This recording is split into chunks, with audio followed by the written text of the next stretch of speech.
kizingatia tunajua ni mchezo ambao ni knockout. Kwa hiyo kama wachezaji tuna focus katika mchezo kesho, kwa hiyo tunapata matokeo ya kusogeza mbele zaidi katika mashindano haya. Maswali, karibuni.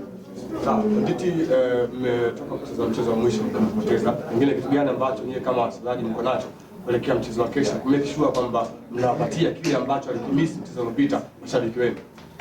Naamini mentality yetu bado ipo sawa sawa. Tumepoteza mchezo katika mchezo uliokwisha kupita, lakini sisi kama wachezaji tupo bado mentality yetu ipo vizuri. Kwa hiyo tunaamini kuelekea katika mchezo wa kesho tutapata matokeo mazuri ya kuwafurahisha mashabiki zetu na wapenzi wetu pia. Nashukuru. Kuna mwingine mwenye swali? Naam.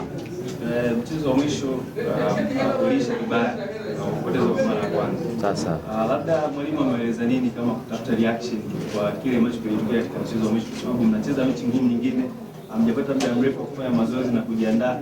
Nini ambacho katika siku mbili hizi mmejiandaa kuelekea mchezo huu? Mimi naamini maandalizi tulikuwa tunafanya kila siku, kila leo tunafanya maandalizi. Na maandalizi ambayo tulifanya mechi na Simba ni yale maandalizi ambayo tutakuja kufanya pia mechi na Azam. Hakuna muda ambao wa maandalizi sana, lakini kupitia maandalizi ambayo tulifanya mechi na Simba, basi naamini tutaendeleza katika mchezo wetu wa kesho. Kwa hiyo sisi kama wachezaji tupo tayari na mentality zetu zipo vizuri kule katika mchezo wetu wa kesho. Karibu. Kitu cha kipekee ambacho Nditi, mchezo wa mwisho mlicheza na Azam na mkapata sare. Labda utofauti gani ambao mmeuona mechi ya mwisho mliona dhidi ya Azam na kwenda kutumia kama faida katika mchezo huu wa CRDB? Mimi naamini kila mchezo unakuwa na mbinu zake. Mechi na Azam ile ilikuwa mechi ya ligi kuu na mwalimu alikuja na plani yake, na kesho ni mechi ya FA CRDB Confederation. Kwa hiyo sisi kama wachezaji na mwalimu naamini tutakuja na mbinu nyingine kuelekea katika mchezo huu wa kesho. Ulikuwa na swali kama umeshajibiwa? Kuna mwingine mwenye swali? Nditi, mashabiki wategemea nini kesho?